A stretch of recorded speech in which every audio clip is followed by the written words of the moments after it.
அனைவருக்கும் வணக்கம். இந்த வீடியோவில் நம்ம என்ன பார்க்க போகிறோம்னா, டிஎன்பிஎஸ்சி ஓல்டு கொஸ்டின் தான் பார்க்க போகிறோம். எந்த பகுதியில் இருந்து அப்படின்னு பார்த்தீங்கன்னா, பொது அறிவில் யூனிட் 3ல் இருக்கக்கூடிய டெல்லி சுல்தான்கள் அப்படிங்கிற பகுதியில் தான் இன்றைக்கி வினாக்கள் பார்க்க போகிறோம். கிட்டத்தட்ட 100க்கும் மேற்பட்ட வினாக்கள் பார்க்க போகிறோம். அதனால் வீடியோ ஸ்கிப் பண்ணாமல் கடைசி வரை பார்த்துருங்க. ஆல்ரெடி நம்ம பார்த்திங்கன்னா இந்த யூனிட் 3லேருந்து 2 சாப்டருக்கான வீடியோஸ் அப்லோட் பண்ணிட்டோம். என்னென்ன சாப்டர் அப்படின்னு பார்த்தீங்கன்னா, சிந்துவெளிக்கும் குப்தர்களுக்கும் நம்ம ஆல்ரெடி வீடியோஸ் அப்லோட் பண்ணிட்டோம். ஸோ அதை பார்க்காதவங்க அதை பார்த்துருங்க. இன்றைக்கி நம்ம யூனிட் 3லேருந்து 3வது சாப்டர் பார்க்க போகிறோம். டெல்லி சுல்தான்கள். யார் இந்த டெல்லி சுல்தான்கள் அப்படின்னு பார்த்தீங்கன்னா, துருக்கி அது மட்டும் இல்லாமல் ஈராக் அந்த பகுதியில் இருந்து இந்தியாவை ஆட்சி புரிய வந்த இஸ்லாமிய மன்னர்கள் தான் இந்த டெல்லி சுல்தான்கள். ஓகேவா? டெல்லி சுல்தானுக்கு அப்புறமா நம்ம பார்க்க போகிறது பார்த்திங்கன்னா முகலாயர்கள். இவங்களுக்கும் அவங்களுக்கும் என்ன வித்தியாசம் அப்படின்னு பார்த்தீங்கன்னா, டெல்லி சுல்தானை பொறுத்தளவில் ஒரே பரம்பரையாக இருக்காது. ஒரு 5 வெவ்வேறு பரம்பரை, அதாவது 5 வெவ்வேறு வம்சத்தை சேர்ந்தவங்க டெல்லி சுல்தான்கள். ஆனால் முகலாயர்கள் அப்படி கிடையாது.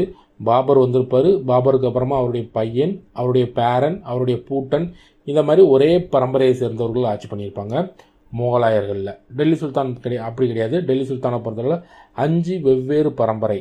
யாரெல்லாம் அப்படின்னு பார்த்தீங்கன்னா, அடிமை வம்சம், கெல்ஜி வம்சம், துக்ளக் வம்சம், சையது வம்சம், லோடி வம்சம், இப்படி 5 வெவ்வேறு வம்சத்தை சார்ந்தவர்கள் இந்தியா ஆட்சி பண்ணியிருப்பாங்க. இந்த 5 பேரும் சேர்ந்தது தான் டெல்லி சுல்தான்கள். ஓகேவா? ஸோ ஒவ்வொருத்தரை பற்றியும் நம்ம பார்க்கலாம். ஸோ இவங்களுக்கு முன்னால், இந்த வம்சத்துக்கு முன்னால் யாரெல்லாம் வந்தாங்க, அதாவது இந்த அடி வம்சம் தோன்றதுக்கு முன்னால் யாரெல்லாம் இந்தியா வந்தாங்க, ஸோ எதற்கு வந்தாங்க அப்படிங்கிறத வினாக்கள் வடிவில் பார்க்கலாம்.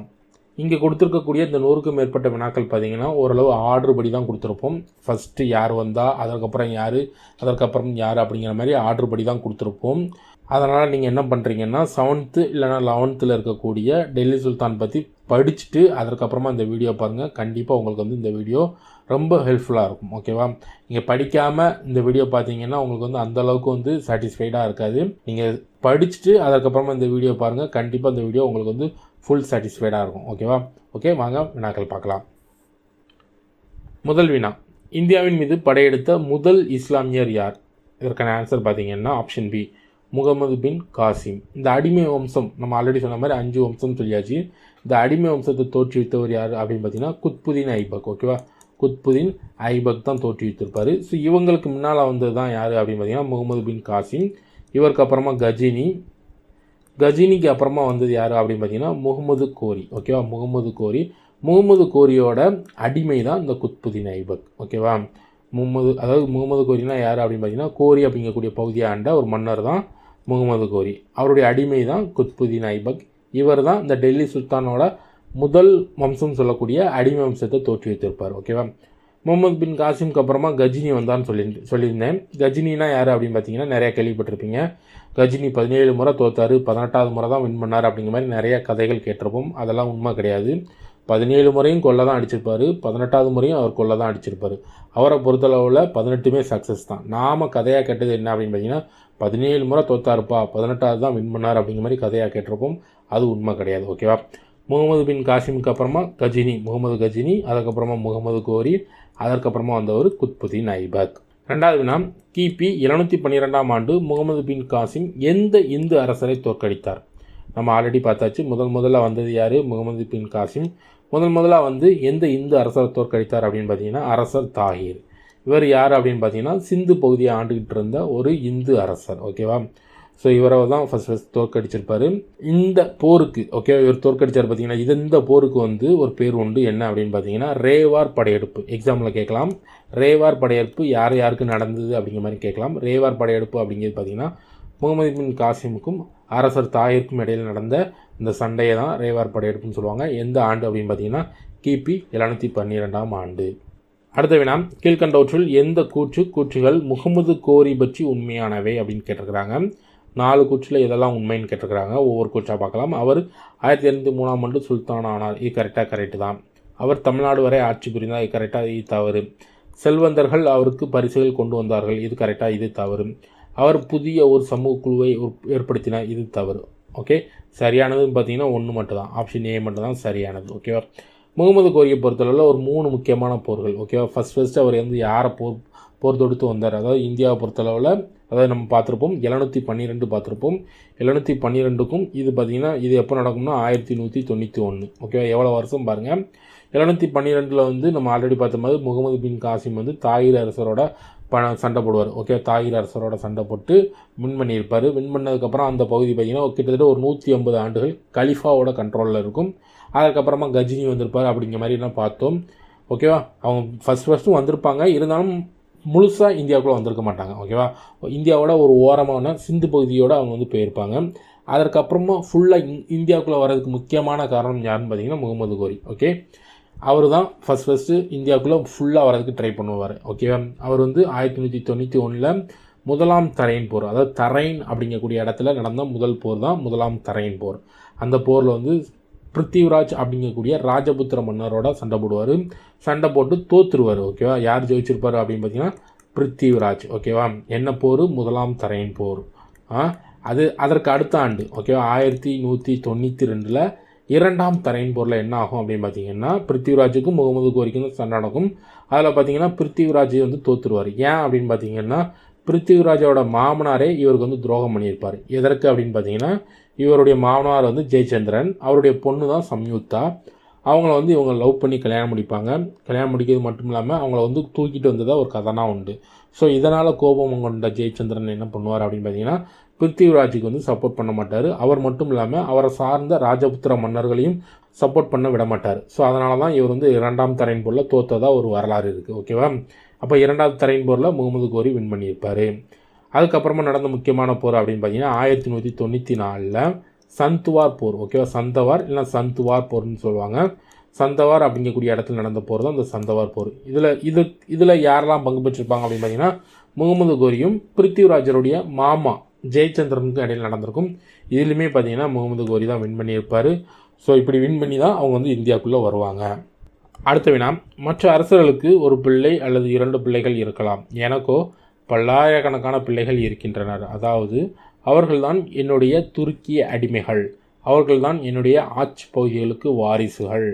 அப்பகுதிகள் எல்லாம் என் பெயரை குத்பா அழியாத வண்ணம் பாதுகாப்பார் என்ற வாக்கியத்தை கூறியவர் யாருன்னு கேட்டிருக்கிறாங்க. ஸோ இதற்கான ஆன்சர் பார்த்தீங்கன்னா முகமது கோரி தான் இதை சொல்லியிருப்பார். ஓகேவா, ஆப்ஷனில் பாருங்கள், முகமது கோரினே இல்லை, பட் ஆனால் அவருடைய இன்னொரு பெயரான ஷாபுதீன் முகமது அப்படிங்கிற மாதிரி கொடுத்துருக்குறாங்க. ஓகேவா, முகமது கோரியோட பேர் தான் இந்த ஷாபுதீன் முகமது. ஓகேவா, இவர் தான் இப்படி சொல்லியிருப்பார். இவருக்கு பார்த்திங்கன்னா வாரிசு கிடையாது, அதாவது இவருக்கு வந்து பிள்ளைகள் கிடையாது. அதனால் இவருடைய அடிமைகளை வந்து ஒவ்வொரு பகுதியில் வந்து விட்டுட்டு போயிடுவார். அதாவது அந்த ஒரு பகுதியை பிடிச்சதுக்கப்புறம் ஒரு அடிமையை எடுத்து, ஒரு நல்ல ஒரு அடிமையை எடுத்து அவர் வந்து நீ இந்த இடத்த ஆட்சி பண்ணிக்கோ அப்படிங்கிற மாதிரி கொடுத்துட்டு போயிடுவார்.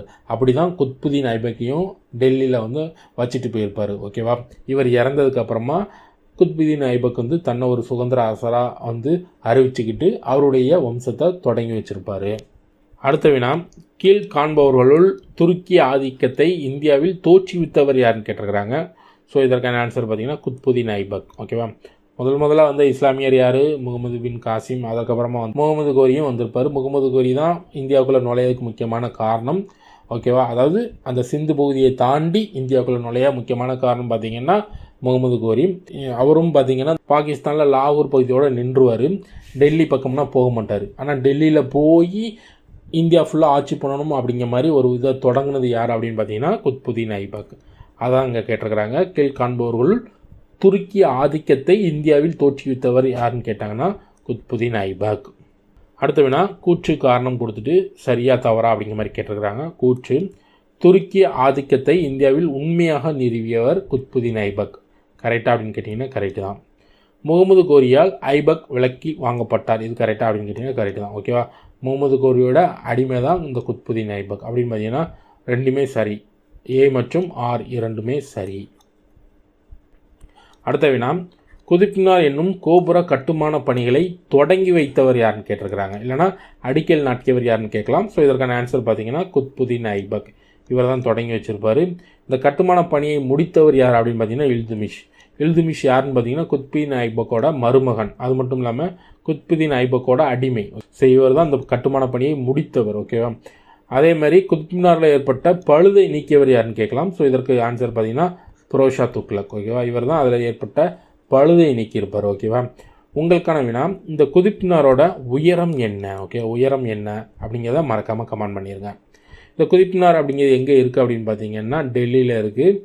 இந்த குதிப்பினார் பக்கத்திலே பார்த்தீங்கன்னா குப்தர்கள் காலத்தை சேர்ந்த மெஹ்ரூலி இரும்புத்தூண் கல்வெட்டு. ஆல்ரெடி நம்ம குப்தர்கள் பற்றி பார்க்கும்போது நிறைய டைம் பேசியிருப்போம். ஸோ அந்த இரும்பு கல்வெட்டு தூணும் பார்த்திங்கன்னா இந்த குதிப்பினார் பக்கத்தில் தான் இருக்குது.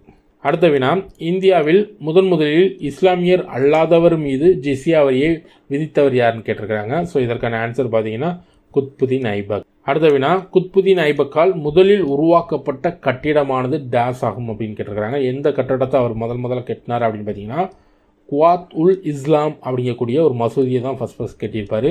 இது டெல்லியில் இருக்குது. இந்த மசூதி தான் இருக்கிறதுலே பழமையான, இந்தியாவை பொறுத்தளவில் பழமையான மசூதி எது அப்படின்னு கேட்டால் கூட குவாத் உல் இஸ்லாம் அப்படிங்கிற மசூதி தான். ஸோ இதை கட்டினது யார்? குத்புதீன் ஐபக். அடுத்த வினா, அடிமையின் அடிமை என்று அழைக்கப்பட்ட டெல்லி சுல்தான் யாருன்னு கேட்டிருக்கிறாங்க. அதாவது முகமது கோரியோட அடிமை தான் குத்புதீன் ஐபக். இவர் தான் இந்த அடிமை வம்சத்தை தோற்றுவித்திருப்பார். அடிமை வம்சம் சொல்லுவாங்க, இல்லை மாம்லுக் வம்சம் கூட சொல்லுவாங்க. ஸோ அதை தோற்றுவித்தவர் யார் அப்படின்னு பார்த்தீங்கன்னா குத்புதீன் ஐபக். அவருடைய அடிமை பார்த்தீங்கன்னா இல்துமிஷ். ஓகேவா? குத்புதீன் ஐபக்கு அப்புறமா ஆட்சிக்கு வந்த டெல்லி சுல்தான் யார் அப்படின்னு பார்த்தீங்கன்னா இல்துமிஷ். ஓகேவா? குத்புதீன் ஐபக்கே ஒரு அடிமை தான், அவருடைய அடிமை தான் இல்துமிஷ். அதனால தான் இவரை அடிமையின் அடிமைன்னு சொல்லுவாங்க. யாரை? இல்துமிஷை. அடுத்த வினா, ஜனவரி 1214 நடந்த தரைன் போரில் இல்துமிஷால் தோற்கடிக்கப்பட்டவர் யாருன்னு கேட்டிருக்கிறாங்க. ஓகே, குத்புதீன் ஐபக் இறந்ததுக்கப்புறமா அவருடைய மருமகன், அதாவது அவருடைய அடிமை ஆட்சிக்கு வந்திருப்பார். அதே மாதிரி அவருக்கு இருந்த இன்னொரு அடிமைகள் தான் யார் அப்படின்னு பார்த்தீங்கன்னா இந்த தாஜுதீன் இல்டிஷ். ஓகேவா? இவர் பார்த்தீங்கன்னா பஞ்சாப் மற்றும் லாகூர் பகுதியோட ஆட்சியாளராக இருப்பார். ஓகேவா? ஆளுநராக இருப்பார். குத்புதீன் ஐபக் இறந்ததுக்கப்புறமா இந்த டெல்லி அரியணைக்கு இவருக்கும் இடையில போட்டி நடக்கும். ஸோ அதுதான் ஒரு போராக மாறும். ஓகேவா? 1214 தரைன் போராக மாறும். ஸோ அந்த போரில் பார்த்தீங்கன்னா இல்துமிஷ் பார்த்தீங்கன்னா இந்த தாஜுதீன் இல்டிஷை தோற்கடிச்சிருப்பார். இவர் மட்டும் இல்லாமல் இன்னொருத்தரும் கலகம் பண்ணியிருப்பார். ஓகேவா? அதை அடுத்த வினாவில் பார்க்கலாம். அடுத்த வினா, இல்துமிஷின் எந்த விரோதி சிந்து நதியில் அமிழ்த்தி கொல்லப்பட்டான்? அதாவது சிந்து நதியில் அடித்து செல்லப்பட்டு கொல்லப்பட்டது யார் அப்படிங்கிற மாதிரி கேட்டிருக்கிறாங்க. இவருமே பார்த்தீங்கன்னா குத்புதீன் ஐபக்கோட அடிமை. ஓகேவா? குத்புதீன் ஐபக் இறந்ததுக்கப்புறமா அந்த டெல்லி அரியணைக்கு 3 பேருக்கு இடையில ஒரு போட்டி நடந்தது அப்படிங்கிற மாதிரி வச்சுக்கலாம். இதற்கு முன்னால் பார்த்தது இல்டிஷ். இப்போ பார்க்க போகிறது யார் அப்படின்னு பார்த்தீங்கன்னா நாசிர் உத் குவாச்சா. ஓகேவா? இவருக்கும் இல்துமிஷுக்கும் இடையில சண்டை நடக்கும் இந்த சிந்து பகுதியில். ஸோ அப்போ என்ன ஆகும் அப்படின்னு பார்த்தீங்கன்னா நாசிர் உத் குவாச்சா இல்துமிஷ்டேருந்து தப்பிக்கிறதுக்காக சிந்து நதியில் இறங்கி ஓடுவார். அதாவது உள்ள நதிக்குள்ளே போகும்போது அந்த நதி அவரை இழுத்து கொண்டு போய் கொன்றும். ஓகேவா? அதாவது நதியில் அடித்து செல்லப்பட்டு செத்துருவார். ஓகேவா? அதுதான் இப்போ வினாவாக கேட்டிருக்கிறாங்க. யார் அப்படின்னு பார்த்தீங்கன்னா நாசிர் உத் குவாச்சா. அடுத்த வினா, எந்த சூப்பி ஞானி டெல்லி சுல்தான் இல்துமிஷ் மூலம் ஷெய்ஷுல் இஸ்லாத்தின் தலைவர் என்ற பட்டத்தை பெற்றார் அப்படிங்கிற மாதிரி கேட்டிருக்கிறாங்க. ஸோ இதற்கான ஆன்சர் பார்த்தீங்கன்னா ஆப்ஷன் ஏ, ஷெய் பஹதுதீன் ஜக்ரியா. ஓகேவா? இவர் தான் பார்த்தீங்கன்னா இஸ்லாத்தின் தலைவர் அப்படிங்கிற மாதிரி பட்டத்தை இல்துமிஷ் மூலமாக பெற்றிருப்பார். அடுத்த வினா, இல்துமிஷால் நிர்வகிக்கப்பட்ட நிர்வாக குழுவின் பெயர் என்னன்னு கேட்டிருக்கிறாங்க. அதற்கான ஆன்சர் ஆப்ஷன் டி, துர்கானி இ சகல்கானி, இல்லைனா 40 குழு அப்படிங்கிற மாதிரி சொல்லுவாங்க. அதாவது 40 துருக்கியர்கள் இணைந்த ஒரு குழு தான் இந்த துர்கானி இ சகல்கானி. இவங்க எல்லாமே அடிமை தான். ஓகே, இவங்க ஆட்சிக்கு ஏதாவது ப்ராப்ளம் வரக்கூடாது அப்படிங்கிறதுக்காக 40 துருக்கிய மேல்குடி, ஓகேவா, அவங்க எல்லாமே பார்த்தீங்கன்னா உயர்ந்த சாதி அப்படிங்கிற மாதிரி வச்சுக்கலாம், மேல்குடி மக்களை சேர்த்து ஒரு குழு ஆரம்பிச்சிருப்பார். அதான் 40 குழு, இல்லைனா துர்கானி இ சகல்கானி அப்படிங்கிற மாதிரி சொல்லுவாங்க. அடுத்த வினா, கலிஃபாக்களிடமிருந்து தன்னைத்தானே விடுவித்து கொண்ட டெல்லி அரசர் யாருன்னு கேட்டிருக்கிறாங்க. ஸோ இதற்கான ஆன்சர் பார்த்தீங்கன்னா இல்துமிஷ். ஓகேவா, இந்த கலிஃபா அப்படின்னா யார் அப்படின்னு பார்த்தீங்கன்னா, அதாவது முகமது நபிகள் பார்த்தீங்கன்னா இஸ்லாத்தை தோற்றுவித்திருப்பாங்க. ஸோ அதற்கு அப்புறமா வந்த வழித்தோன்றர்கள் அவங்க தான் இந்த கலிஃபாக்கள். எப்படி சொல்லலாம் அப்படின்னு பார்த்தீங்கன்னா புரிகிற மாதிரி, இப்போ போப் ஆண்டவர் கேள்விப்பட்டிருப்போம் பார்த்தீங்களா, கிறிஸ்டினை பொறுத்தளவில் அவங்க தான் ஒரு மெயின் மேலே இருக்கக்கூடிய டாப்பில் இருக்கக்கூடிய ஒருத்தர். ஓகேவா, அதே மாதிரி பார்த்தீங்கன்னா அந்த காலத்தில் பார்த்தீங்கன்னா அந்த இஸ்லாத்தை பொறுத்தளவில் மிகப்பெரியவங்க யார் அப்படின்னு பார்த்தீங்கன்னா இந்த கலிஃபாக்கள். இவங்க கையில் தான் அந்த மதமும் இருக்கும். அது மட்டும் இல்லாமல் அது இஸ்லாமியர்கள் எங்கெங்கே ஆட்சி பண்ணுறாங்களோ அவங்களுடைய ஆட்சி அதிகாரம் ஃபுல்லாக இவங்க கலிஃபா கிட்ட தான் இருக்கும். ஓகேவா, இவங்க கலிஃபா பேரில் தான் இவங்க எல்லாமே ஆட்சி பண்ணுவாங்க. ஓகேவா, யாராக இருந்தாலும் இவங்களுடைய பேரில் தான் ஆட்சி பண்ணுவாங்க. பட் ஆனால் இந்த கலிஃபாக்களிடம் இருந்து முதல்ல விடுவித்து கொண்ட, ஓகே, எனக்கும் அவங்களுக்கும் சம்மந்தம் கிடையாது, உங்கள் பேரில் நான் ஆட்சி பண்ண மாட்டேன் அப்படின்னு சொன்ன முதல் டெல்லி அரசர் யார் அப்படின்னு பார்த்தீங்கன்னா இல்துமிஷ். அடுத்த வினா, கீழ்காண்பவற்றில் இல்துமிஷை பற்றி கூறும் சரியான கூற்றுகள் என்னன்னு கேட்டிருக்கிறாங்க. ஒவ்வொன்றா பார்க்கலாம். இவர் குத்புதீன் ஐபக்கின் அடிமையாக இருந்தார், கரெக்டு தான். ஷில்-இ இலாஹியை தோற்றுவித்தார், இது கரெக்டாக அப்படின்னு பார்த்தீங்கன்னா இது தவறு, ஓகேவா. குதுப் மினாரின் முக்கிய பகுதிகளை கட்டினார், கரெக்டு தான், ஓகேவா. அதாவது குதுப் மினாரை தொடங்கி வைத்தவர் குத்புதீன் ஐபக், இதை கட்டி முடித்தவர் இல்துமிஷ் அப்படின்னு பார்த்தீங்கன்னா 1, 3 மற்றும் சரி. அடுத்த வினா, சுல்தானிய ஆட்சி காலத்தில் சில்வர் டங்கா மற்றும் காப்பர் ஜிண்டால் ஆகிய 2 நாணயங்களையும் அறிமுகப்படுத்திய சுல்தானின் பெயரை கேட்டிருக்கிறாங்க. ஸோ இதற்கான ஆன்சர் பார்த்தீங்கன்னா இல்துமிஷ், ஓகேவா. சில்வரில் இருக்கக்கூடிய, அதாவது வெள்ளியில் இருக்கக்கூடிய நாணயம் டங்கா, காப்பரில் இருக்கக்கூடிய நாணயம் வந்து ஜிட்டால் அப்படிங்கக்கூடிய 2 நாணயங்களையும் அறிமுகப்படுத்திய சுல்தான் யாருன்னு பார்த்தீங்கன்னா இல்துமிஷ். அடுத்த வினா, ரஷ்யா சுல்தானிற்கு எதிராக புரட்சி செய்த இல்துமிஷின் பிரதம அமைச்சராக இருந்தவர் யாருன்னு கேட்டிருக்கிறாங்க. இதற்கான ஆன்சர் பார்த்தீங்கன்னா ஆப்ஷன் ஏ, நிஜாமுல் முல்க் ஜினைதி, ஓகேவா. யார் இந்த ரஷ்யா சுல்தானா அப்படின்னு பார்த்தீங்கன்னா இல்துமிஷோட மகள் தான் இந்த ரஷ்யா சுல்தானா, ஓகேவா. இந்த அடிமை வம்சத்தை தொடங்கி வைத்தவர் யார்? குத்புதீன் ஐபக், ஓகேவா. குத்புதீன் ஐபக் தொடங்கி வச்சிருப்பார். அவருடைய மருமகன் அவங்க தான் இல்துமிஷோட மகள் தான் ரஷ்யா சுல்தானா. இவங்க வந்து ஒரு பெண்ணாக இருக்கிறதால இவங்களுக்கு பல எதிர்ப்புகள் இருக்கும். ஸோ அப்படி எதிர்ப்பு தெரிவித்தவர் தான், அதாவது இல்துமிஷ்ட பிரதம அமைச்சராக இருந்தவர் ஒருத்தர் தான் எதிர்ப்பு தெரிவித்தவர். அவர் யாருன்னு பார்த்தீங்கன்னா நிஜாமுல் ஜினைதி.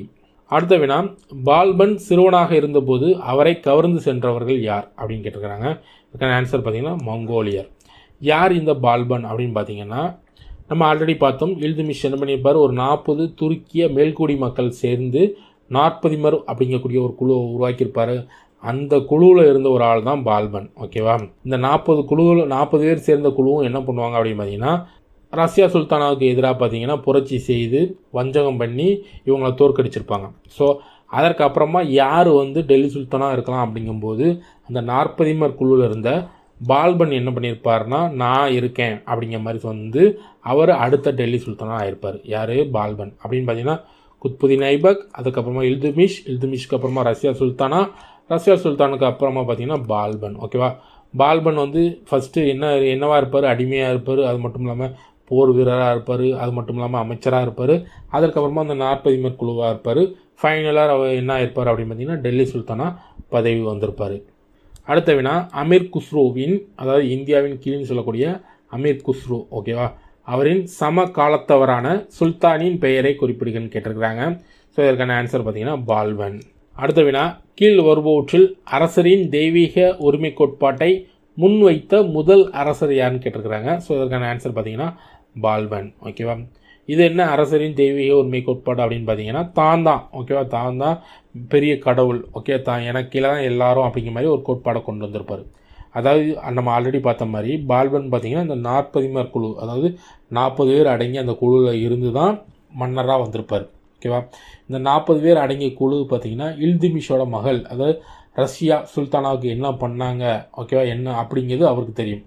அதே மாதிரி நம்மளையுமே ஆட்சியில் இருந்து இவங்க வந்து கீழே இறக்கிடக்கூடாது அப்படிங்கிறதுக்காக அந்த 40 குழுவை வந்து கலைப்பார். அது மட்டும் கிடையாது, இதே மாதிரி அரசரின் தெய்வீக உரிமை கோட்பாடு அப்படிங்கிறத ஒன்று கொண்டு வருவார்.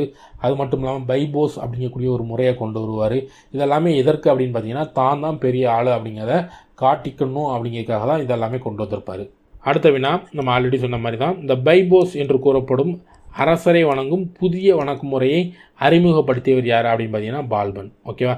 இந்த முறையில் என்ன பண்ணுவாங்க அப்படின்னு பார்த்தீங்கன்னா அரசரோட காலில் முத்தம் கொடுப்பாங்க, ஓகேவா. அரசரோட காலை கழுவி யாராக இருந்தாலும் அவருடைய காலில் முத்தம் கொடுக்கணும் அப்படிங்கிறது இது ஒரு புதிய முறை.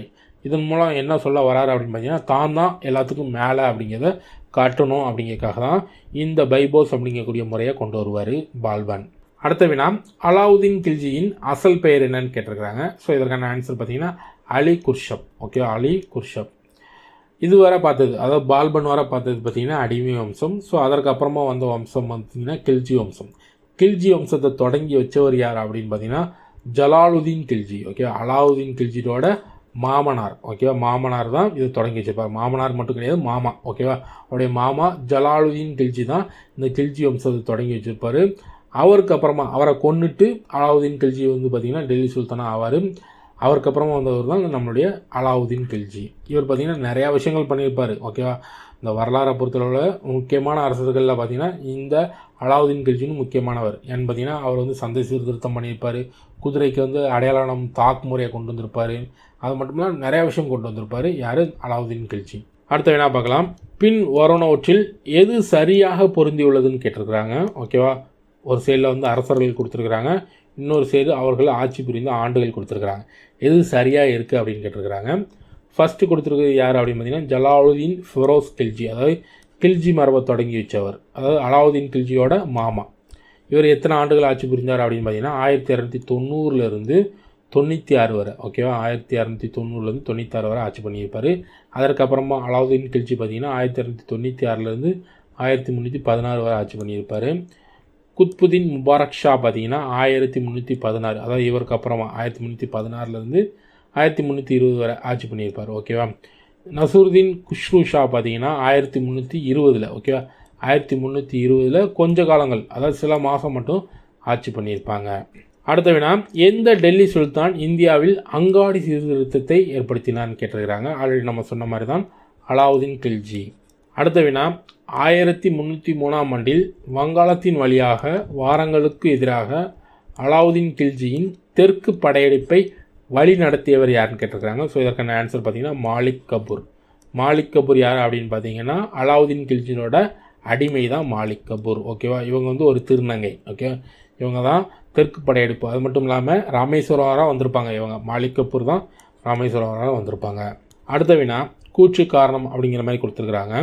கீழே உள்ளவற்றை கொண்டு சரியான விடையளி. கூற்று, குதிரைக்கு சூடுபடும் தாக் முறையை அலாவுதீன் கில்ஜி அறிமுகப்படுத்தினார். கரெக்டு தான்.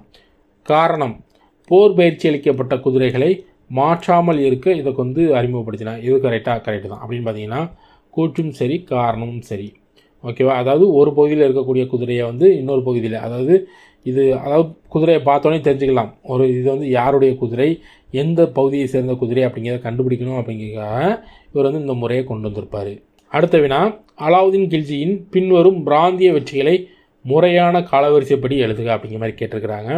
ஃபஸ்ட்டு அவர் வந்து போர் தொடுத்து போனது எங்கே அப்படின்னு பார்த்தீங்கன்னா தேவகிரிக்கு 1296 போயிருப்பார். அது மட்டும் இல்லாமல் 3 டைம் போயிருப்பார். 1307, 1314 3 டைம் வந்து போர் தொடுத்து போயிருப்பார் தேவகிரி பக்கம். அதற்கப்புறமா இவர் போர் தொடுத்து போனது பார்த்திங்கன்னா குஜராத். இந்த குஜராத் பகுதியில் இருந்து தான் அந்த மாலிக் கபூரை வந்து அடிமையாக கொண்டு வந்திருப்பார். எப்போ 1299. ஸோ அதற்கப்புறமா நடந்த போர் தான் ரன்தம்பூர் இல்லை ரான்தாம்பூர்னு சொல்லுவாங்க 1301. ஓகேவா, அதற்கப்புறமா நடந்த போர் பார்த்திங்கன்னா சித்தூர் போர் 1303. அதுக்கப்புறமா நடந்த போர் பார்த்திங்கன்னா மால்வா போர் 1305. ஓகேவா, அப்படின்னு பார்த்தீங்கன்னா ஆப்ஷன் ஏ 4, 1, 3, 2 சரியானது. அடுத்த வினா, இந்தோ இஸ்லாமிய கவிஞர்களில் மிகப்பெரியவர், 7 மன்னர்களின் ஆட்சி காலத்தில் வாழ்ந்தவர், மேலும் அலாவுதீன் அரசவையில் நீண்ட காலம் தொடர்பு உடையவர் யாருன்னு கேட்டிருக்கிறாங்க. அமீர் குஸ்ரு. ஆல்ரெடி நம்ம பார்த்தோம், பால்பனோட சம காலத்தவர் தான் அமீர் குஸ்ரு. அவர் பார்த்தீங்கன்னா அலாவுதீன் அவருடைய அரசவையிலும் இருந்திருக்காரு. ஓகேவா. அடுத்த வினா, முகமது துக்ளக்கின் உண்மையான பெயர் என்ன அப்படின்னு கேட்டிருக்கிறாங்க. ஸோ இதற்கான ஆன்சர் பார்த்தீங்கன்னா ஆப்ஷன் பி, ஜூனா கான். இதற்கு முன்னால் என்ன பார்த்தோம், அலாவுதீன் கில்ஜி பார்த்தோம். அலாவுதீன் கில்ஜிக்கு அப்புறமா அவருடைய மகன் பெயரில் வந்து மாலிக் கபூர், அதாவது அவருடைய அடிமை பார்த்து பார்த்தீங்களா, அவர் வந்து ஆட்சி பண்ணியிருப்பார். பட் ஆனால் அவரையும் கொண்டுட்டு அவருடைய மகனையும் கொண்டுட்டு இன்னொருத்தர் ஆட்சிக்கு வருவார். யார் அப்படின்னு பார்த்தீங்கன்னா காசி மாலிக். ஓகேவா, காசி மாலிக் தான் ஆட்சிக்கு வருவார். ஆனால் காசி மாலிக் அப்படிங்கிற மாதிரி அந்த பெயரில் வரமாட்டார். எந்த பெயரில் வருவார் அப்படின்னு பார்த்தீங்கன்னா கியாசுதீன் துக்ளக். ஓகேவா, கியாசுதீன் துக்ளக் அப்படிங்கிற பேரில் துக்ளக் மரபை தோற்றுவிப்பார். யார் அந்த கியாசுதீன் துக்ளக் அப்படின்னு பார்த்தீங்கன்னா முகமது பின் துக்ளக்கோட அப்பா. ஓகேவா, கியாசுதீன் துக்ளக் யாருன்னு பார்த்தீங்கன்னா முகமது பின் துக்ளக்கோட அப்பா தான் அந்த கியாசுதீன் துக்ளக். அவர் தான் துக்ளக் மரபை வந்து தோற்றுவிப்பார். அவருக்கு அப்புறமா கியாசுதீன் துக்ளக்கை கொண்டுட்டு, அதாவது பையனே அப்பாவை கொண்டுட்டு ஆட்சிக்கு வருவார். அவர் தான் முகமது பின் துக்ளக். அவருடைய உண்மையான பேர் பார்த்தீங்கன்னா ஜூனா கான். அடுத்த வினா, மாலிக் ஃபக்ருதீன் ஜூனா. ஓகேவா, அதே தான் ஜூனா கான் இல்லைனா மாலிக் ஃபக்ருதீன் ஜூனா என்பது எந்த சுல்தானின் இயற்பெயர்னு கேட்டிருக்கிறாங்க. முகமது பின் துக்ளக்கோட இயற்பெயர் தான் மாலிக் ஃபக்ருதீன் ஜூனா. அடுத்த வினா, விஜயநகர பேரரசு நிறுவும் போது டெல்லி சுல்தானாக இருந்தவர் யாருன்னு கேட்டிருக்கிறாங்க. ஸோ இதற்கான ஆன்சர் பார்த்தீங்கன்னா முகமது பின் துக்ளக். ஓகே, இந்த விஜயநகர பேரரசு வந்து எப்போ தொடங்குவாங்க அப்படின்னு பார்த்தீங்கன்னா 1336. ஓகே, முகமது பின் துக்ளக் எந்த ஆண்டில் வந்து டெல்லி சுல்தானாக இருப்பார் அப்படின்னு பார்த்தீங்கன்னா 1325 1351 வரை டெல்லி சுல்தானாக இருப்பார். ஸோ இதே காலகட்டங்களில் தான் விஜயநகர பேரரசும் வந்திருக்கும். பாமினி பேரரசு எப்போ தொடங்கியிருப்பாங்க 1347 பாமினி பேரரசு தொடங்கியிருப்பாங்க. அடுத்த வினா, குவாஜா ஜஹான் என்பவர் கீழ்கண்ட சுல்தானின் வசீராக இருந்தார். வசீர்னா பிரதம அமைச்சர். ஓகேவா, யாருடைய வசீர் வந்து குவாஜா ஜஹான் அப்படிங்கிற மாதிரி கேட்டிருக்கிறாங்க. முகமது பின் துக்ளக்கோட வசீர் தான் குவாஜா ஜஹான். அடுத்த வினா, டில்லி சுல்தானியர்களின் ஆட்சி காலத்தில் நாணயங்களில் தன்னுடைய பெயருக்கு பதிலாக கலீஃபாவின் பெயரை பொறித்தவர் யாருன்னு கேட்டிருக்கிறாங்க. ஸோ இதற்கான ஆன்சர் பார்த்தீங்கன்னா முகமது பின் துக்ளக். இதற்கு முன்னால் நம்ம பார்த்துருப்போம், கலீஃபாவோட கண்ட்ரோலில் இருந்து வெளியில் வந்தவர் யாருன்னு பார்த்தா இல்துமிஷ். அதற்கப்புறமா கலீஃபாவுக்கு முக்கியத்துவம் கொடுத்துருக்காரு யார் அப்படின்னு பார்த்தீங்கன்னா நம்மளுடைய முகமது பின் துக்ளக். ஓகேவா, அதனால தான் கலீஃபாவோட பெயரை வந்து பார்த்திங்கன்னா நாணயங்களில் வந்து பொறிச்சிருக்காரு. அடுத்த வினா, கீழே கொடுக்கப்பட்டவற்றுள் எது சரி அப்படின்னு கேட்டிருக்கிறாங்க. அதாவது ஒரு 4 ஸ்டேட்மெண்ட் கொடுத்துட்டு எது சரின்னு கேட்டிருக்கிறாங்க. முதல் ஸ்டேட்மெண்ட், முகமது பின் துக்ளக் நல்ல வளமையான உடலமைப்பை பெற்றிருந்தார். இது கரெக்டு தான். பொறுமை, நிலையான முடிவெடுத்தல், அலசி ஆராய்தல் போன்ற குணங்களை பெற்றிருந்தார். இது கரெக்டாக அப்படின்னு பார்த்தீங்கன்னா தவறு. அவருடைய காலத்தில் இருந்த எந்த தீமையான பழக்கத்திற்கும் அவர் ஆளாகவில்லை. இது கரெக்டாக அப்படின்னு பார்த்தீங்கன்னா கரெக்டு தான். அவரது குவாரஜல் படையெடுப்பு அவரது பெருமையை உணர்த்தியது. இது கரெக்டாக அப்படின்னு பார்த்தீங்கன்னா தவறு. அப்படின்னு பார்த்தீங்கன்னா 1 மற்றும் 3 மட்டும் சரி. ஓகேவா, 1, 3, 2 சரி, 2 மற்றும் 4 தவறு. அடுத்த வினா, முகமது பின் துக்ளக் வெளியிட்ட தங்க நாணயத்தின் பெயர் என்னன்னு கேட்டிருக்கிறாங்க. தினார். ஓகேவா, தங்க நாணயத்தோட பெயர் தினார். அடுத்த வினா, அடையாள நாணய முறை உபயோகப்படுத்தும் முறையை முகமது பின் துக்ளக் எங்கிருந்து பெற்றார்? அதாவது இந்த டோக்கன் கரன்சி அப்படிங்கக்கூடிய சிஸ்டத்தை எங்கேருந்து பெற்றார் அப்படிங்கிற மாதிரி கேட்டிருக்கிறாங்க. ஸோ இதற்கான ஆன்சர் பார்த்தீங்கன்னா சைனா. அடுத்த வினா, எந்த 2 நாடுகளில் பெற்ற அனுபவத்தின் அடிப்படையில் முகமது பின் துக்ளக் செப்பு நாணயங்களை வெளியிட்டார்? இதற்கு முன்னால் பார்த்தது டோக்கன் கரன்சி, இங்கே பார்க்கறது பார்த்தீங்கன்னா காப்பர் கரன்சி. ஓகேவா, அது வந்து எந்த நாட்டோட அனுபவத்தின் அடிப்படையில் வந்து முகமது பின் துக்ளக் கொண்டு வந்தார் அப்படிங்கிற மாதிரி கேட்டிருக்கிறாங்க. ஆன்சர் பார்த்தீங்கன்னா ஆப்ஷன் பி, சீனா மற்றும் பாரசீகம். அடுத்த வினா, எந்த சுல்தானியர் ஆட்சியில் மிக அதிகமான நிலப்பரப்பு அரசாட்சியின் எல்லையாக இருந்தது? அதாவது நிறைய இடங்களை பிடிச்ச சுல்தான் யாருன்னு கேட்டிருக்கிறாங்க. ஸோ இதற்கான ஆன்சர் பார்த்தீங்கன்னா முகமது பின் துக்ளக். இவருடைய காலங்களில் தான் பார்த்தீங்கன்னா டெல்லி சுல்தான் வந்து நிறைய பரப்பில் ஆட்சி பண்ணிக்கிட்டு இருந்தாங்க. அடுத்த வினா, திவான் இ ஹோஹி என்ற விவசாயத்துறையை ஏற்படுத்தியவர் யாருன்னு கேட்டிருக்கிறாங்க. ஸோ இதற்கான ஆன்சரும் பார்த்தீங்கன்னா முகமது பின் துக்ளக் தான். ஓகேவா, இப்படி ஒரு துறையை உருவாக்கி விவசாயிகளுக்கு கடனும் கொடுத்தாரு. ஓகே, கடனும் கொடுத்தாரு. இந்த சிஸ்டம் எல்லாமே ஃபெயிலியரான சிஸ்டம் தான். அடுத்த வினா, கூற்று மற்றும் காரணம் வகை, அதாவது கூற்று காரணம் கொடுத்துட்டு சரி தவறு கேட்டிருக்கிறாங்க. கூற்று பார்க்கலாம். முகமது பின் துக்ளக் தலைநகரை டெல்லியிலிருந்து தௌலதாபாத்திற்கு மாற்றினார். கரெக்டு தான். தௌலதாபாத்னா வேற ஒன்றும் கிடையாது, தேவகிரி. ஓகேவா, தேவகிரிக்கு அவர் வச்ச பேர் தான் தௌலதாபாத். ஓகே, அடுத்தது பார்க்கலாம். தௌலதாபாத் மங்கோலிய படையெடுப்புகளில் இருந்து பாதுகாப்பானது. இது காரணம் கரெக்டு தான். அதாவது மங்கோலியர்களை அடிக்கடி வந்து போர் தொடுத்து வராங்க. டெல்லியில் இருந்தால் ஈஸியாக வந்து போர் தொடுத்து வந்துடுவாங்க. அதனால் நம்ம வந்து தேவகிரிக்கு போகலாம் அப்படிங்கிற மாதிரி தலைநகரை வந்து டெல்லியிலிருந்து தௌலதாபாத்திற்கு மாற்றிருப்பார். அப்படின்னு பார்த்தீங்கன்னா இரண்டுமே சரி, கூற்றும் சரி, காரணமும் சரி. அடுத்த வினா, அமீர் ஹசன் தஹ்லி டேஸ் அரசரின் அவையில் சூஃபி கவிஞராக இருந்தார் அப்படிங்கிற மாதிரி கேட்டிருக்கிறாங்க. இவர் வந்து முகமது பின் துக்ளக்கோட அவையில் தான் சூஃபி கவிஞராக இருந்திருப்பார். அடுத்த வினா, தப்தி ஆற்றின் மேல் அமைந்துள்ள முகமது பின் துக்ளக்கின் எந்த மாகாணம்? அதாவது தப்தி ஆற்றுக்கிட்ட இருக்கக்கூடிய முகமது பின் துக்ளக்கோட மாகாணம் பேர் கேட்டிருக்கிறாங்க. ஸோ இதற்கான ஆன்சர் பார்த்தீங்கன்னா காண்டேஷ். அடுத்த வினா, மன்னர் மக்களிடம் இருந்தும் மக்கள் மன்னரிடம் இருந்தும் விடுதலை பெற்றனர். யாருடைய மரணத்தை குறித்து பதாயோனி இவ்வாறு கருத்து தெரிவித்தார் அப்படிங்கிற மாதிரி கேட்டிருக்கிறாங்க. ஸோ இதற்கான ஆன்சர் பார்த்தீங்கன்னா முகமது பின் துக்ளக். ஓகே, இவருடைய மரணத்தை குறித்து பதாயுனியுடைய கருத்து தான் இது. ஓகேவா, அடுத்த வினா, முகமது பின் துக்ளக்கின் அரசவையில் இருந்தவர் யாருன்னு கேட்டிருக்கிறாங்க. அதாவது அரசவையில் இருந்த வெளிநாட்டு பயணி யாருன்னு கேட்டிருக்கிறாங்க. ஸோ இதற்கான ஆன்சர் பார்த்தீங்கன்னா இபன் பதுதா. மொரோக்கோ நாட்டை சேர்ந்த பயணி தான் இந்த இபன் பதுதா. அடுத்த வினா, இபான் பதுதா டேஸ் காலத்தில் இந்தியாவிற்கு விஜயம் செய்தார்? அதாவது முகமது பின் துக்ளக்கோட காலத்தில் தான் இந்தியாவுக்கு வந்திருப்பார். அடுத்த வினா, டேஸ் என்ற மூரிஸ் பயணி, அதாவது மொரோக்கோ பயணி. ஓகேவா, என்ற மூரிஸ் பயணி முகமது பின் துக்ளக் காலத்தில் தமிழகத்தின் நிலையினை தெளிவாக விவரித்துள்ளார். ஓகேவா, யார் அப்படின்னு பார்த்தீங்கன்னா மொரோக்கோ நாட்டை சேர்ந்த இபன் பதுதா. அடுத்த வினா, முகமது பின் துக்ளக் காலத்தில் நடைபெற்ற கடுமையான தண்டனைகள் மற்றும் கொலைகள் பற்றி குறிப்பிட்டவர் யார் அப்படின்னு கேட்டிருக்கிறாங்க. அதுவுமே பார்த்தீங்கன்னா இபன் பதுதா தான் குறிப்பிட்டிருப்பார். அடுத்த வினா, இபன் படுடாவின் நூல் பெயராவதுன்னு கேட்டிருக்கிறாங்க. அதாவது இபன் பதுதாவோட நூல் என்ன அப்படின்னு கேட்டிருக்கிறாங்க. ஸோ இதற்கான ஆன்சர் பார்த்தீங்கன்னா கிதாப் அல் ரலா இதுதான் இபன் பதுதா எழுதிய நூல். ஓகேவா. இந்த ஷானாமாவை எழுதுனது பார்த்திங்கன்னா ஃபெர்தௌசி. ஓகே, ஃபெர்தௌசி தான் இந்த ஷானாமாவை எழுதியிருப்பார். இந்த கிதாப் தஹாய் அப்படிங்கிறத எழுதுனது பார்த்திங்கன்னா ஷேக் சர்தார் அகமது. ஓகேவா, ஷேக் சர்தார் அகமது. இந்த ஹமாஸ் அப்படிங்கிறது பார்த்திங்கன்னா இது வந்து ஒரு அரபிய அகராதி. ஓகேவா, இது ஒரு அரபிய டிக்ஷனரின்னு சொல்லலாம். இந்த ஹமாஸ் எழுதுனது யார் அப்படின்னு பார்த்தீங்கன்னா பிருசாபாதி. ஓகே, பிருசாபாதி அப்படிங்கிறவங்க எழுதியிருப்பாங்க. ஓகேவா, இதெல்லாமே தெரிஞ்சு வச்சுக்கோங்க. ஓகேவா, இந்த பெர்தௌசி அப்படிங்கிற முக்கியமானது. இதெல்லாமே கேட்க வாய்ப்புகள் கம்மி தான். இதை கேட்கலாம். பெர்தௌசி இந்த ஷானாமா எழுதுனது பார்த்தீங்கன்னா ஃபெர்தௌசி அப்படிங்கிறவங்க எழுதியிருப்பாங்க. அடுத்த வினா பொறுத்துக மடலில் கொடுத்துருக்குறாங்க. ஒரு சைடில் வந்து ஆசிரியர்களும் இன்னொரு சைடில் பார்த்தீங்கன்னா அவங்களுடைய நூலும் கொடுத்துருக்குறாங்க. அல் பரூனி எழுதுனது பார்த்தீங்கன்னா டாரிக் ஹிந்து அப்படிங்கிற நூல் எழுதியிருப்பார். இபன் பதுதா பார்த்தீங்கன்னா ரேக்கலா அப்படிங்கக்கூடிய நூல் எழுதியிருப்பார். பதோனி, ஓகேவா, பதோனி பார்த்தீங்கன்னா கிதாப் உல் அஹாதீஸ் அப்படிங்கக்கூடிய நூல் எழுதியிருப்பார். இனையத் கான் அப்படின்னு பார்த்தீங்கன்னா ஷாஜஹான் நாமா அப்படிங்கக்கூடிய நூல் எழுதியிருப்பாங்க. அப்படின்னு பார்த்தீங்கன்னா சரியானது ஆப்ஷன் பி. அடுத்த வினா பின் வருவனவற்றில் முகமது பின் துக்ளக் கால நிகழ்ச்சிகளை கால வரிசையில் அடையாளம் காண்க அப்படிங்கிற மாதிரி கேட்டிருக்கிறாங்க.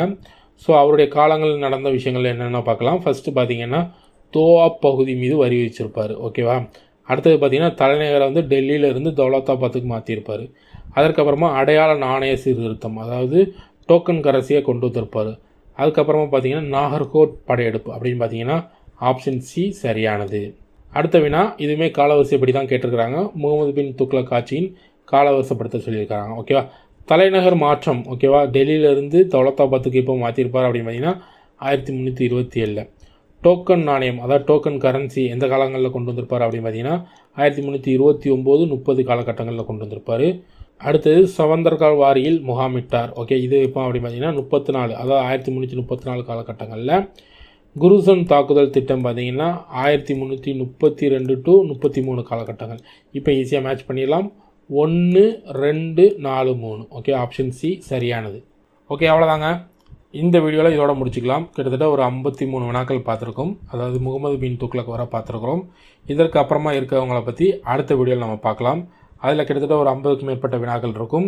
இந்த வீடியோ நம்ம பார்த்த வினாக்கள் எல்லாமே எப்படி இருந்துச்சு, நம்மளுடைய எக்ஸ்ப்ளனேஷன் எப்படி இருந்துச்சு, பிடிச்சிருந்துன்னா மறக்காமல் லைக் பண்ணுங்கள், ஒரு கமெண்ட் பண்ணிடுங்க. நீங்கள் எந்த அளவுக்கு லைக் எந்த அளவுக்கு கமெண்ட் பண்ணுறீங்களோ அதை பொறுத்து தான் நெக்ஸ்ட் வீடியோ குயிக்காக வரும். ஓகேவா. ஓகே, மீண்டும் ஒரு வீடியோவில் சந்திக்கிறேன். நன்றி, வணக்கம்.